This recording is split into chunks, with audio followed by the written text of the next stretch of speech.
looking at me for? No. You don't give me any responsibility for you getting a parking ticket, mate. You chose to park there. Yeah. Well, I'm not your personal traffic warden troll, am I, mate? I'm just sat here. What do you mean, why? Well, not to keep an eye out for traffic wardens for you. Yeah, I just like sitting in front of bins, don't I? That's all. There's plenty of signs around here, mate. You need to take responsibility for your actions. There's plenty of signs. There's a car park down the end of the road. You could have just gone to the car park, but you chose to risk it. Not my problem. I'm just sat here doing my thing. Yeah, which is sitting in front of some bins and talking to people that aren't really here. Hello. So this week, I'm mostly going to be talking about what architecture taught me about marketing. So, what some of you might not know about me is marketing isn't my first career. I mean, if we take away the cleaning job that I had when I was at university, we won't call that a career. This is my second career. My first career was as an architect. And I know I'm not alone in having a squiggly career path. There's plenty of people talked about it. I mean, I've heard Abby Dixon talk about it before on her podcast, The Whole Marketer. And actually, one of my favourite podcasts, Call to Action, always talks about how people got into the industry because it is so varied. And for me, it was architecture. So let me start with talking a little bit about what makes architecture special, because I do believe it is. And I believe that it prepared me for whichever path I was going to go on.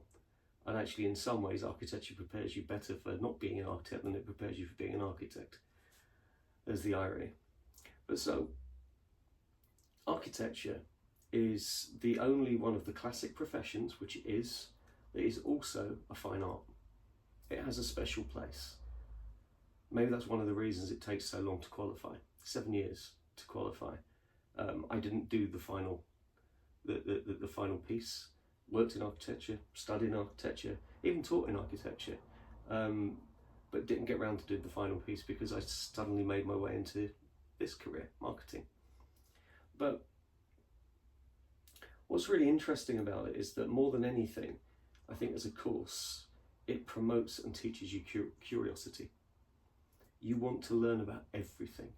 You're fascinated by art, you're fascinated by science, you're fascinated by philosophy, and it supports all of those things. And so kind of me going off, getting interested in kind of nightclub visuals, as I did, it was kind of fully supported by the faculty. They like the fact that you're doing extra things, you're taking influence and you're doing things elsewhere. And that took me on a journey through kind of design, through web design, through digital marketing, and into marketing. And I don't know that I would have got here without that start. So the other side of curiosity, of course, is that you get people that, much like many marketers, you get the shiny new thing syndrome. You see something, you want to know about it. So I was at university in the mid-90s. The World Wide Web was pretty much brand new. It had come to life whilst I was at uni. It happened in 93. So 94, I sort of discovered it, and I needed to know how to make these things. Needed to know how to make these pages. I wasn't a programmer. I didn't know any code. I hadn't done anything since going into toy stores and electronic stores in the 80s and doing 10 print John is God, 20 go to 10 run on ZX Spectrums. But I taught myself how to build web pages. And of course, being the curious type, being the inquiring mind, I then wanted to work out how to make websites do things that they weren't supposed to do. Because the original idea of the World Wide Web was for researchers and military personnel. The people that designed HTML didn't want what we've got now. They didn't see a commercial model. They didn't want a commercial model. At the same time, creative agencies, advertising agencies, were trying to work out how to basically stick a billboard onto a screen. And so me, being the curious type, being part science, part art, I was able with some friends to come together and find ways of building on brand and experiential things on the web for consumers that worked within the very tight limits of the web. But what do I think I really took from it? So, I mean, if we talk about consumers, the consumers of marketing are the same as the occupants of architecture, and they're the centre of everything. So when you talk to architects about their work, it's rare that they're going to be talking about, kind of elevations or walls, structure. They're normally talking about the spaces that they create, because it's spaces that people occupy.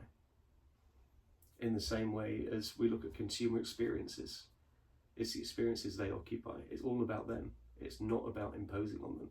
So one of the things that I learned in architecture was, to seek out what people's just routines were, what their rituals were, and try to design spaces that supported good rituals, good routines, and adjusted away from and gave a reason to move away from bad routines. And marketing is the same thing. If we're trying to launch a new brand, then what we're trying to do is break the routine of the consumers. And whenever we do kind of long-term advertising, marketing, that's all about reaffirming the routine and the rituals of consumers. Because as much as anything, we know that people make their choices instinctively, or without wanting to speak, without wanting to think, I should say. And it's the same with architecture. You don't necessarily want people to be walking around studying every bloody wall and every door and every opening. It's about naturally supporting them with something that is beneficial to them.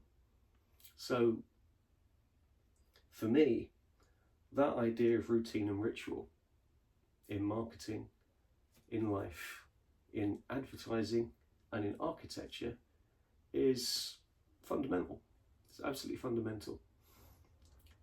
And it's something I learned as an architect, as is curiosity, as is creative problem solving. So I think it makes me a better marketer. And I've always thought that. And that's me, John Lyons, marketer, former architect, hat wearer, friend of the bins, bloke that sits here on a chair, sometimes getting abused by people because they haven't looked at the parking signs. But I'm happy with that. Anyway, till next time. Don't just rip it up and throw it on the road, mate, because that's littering. All right?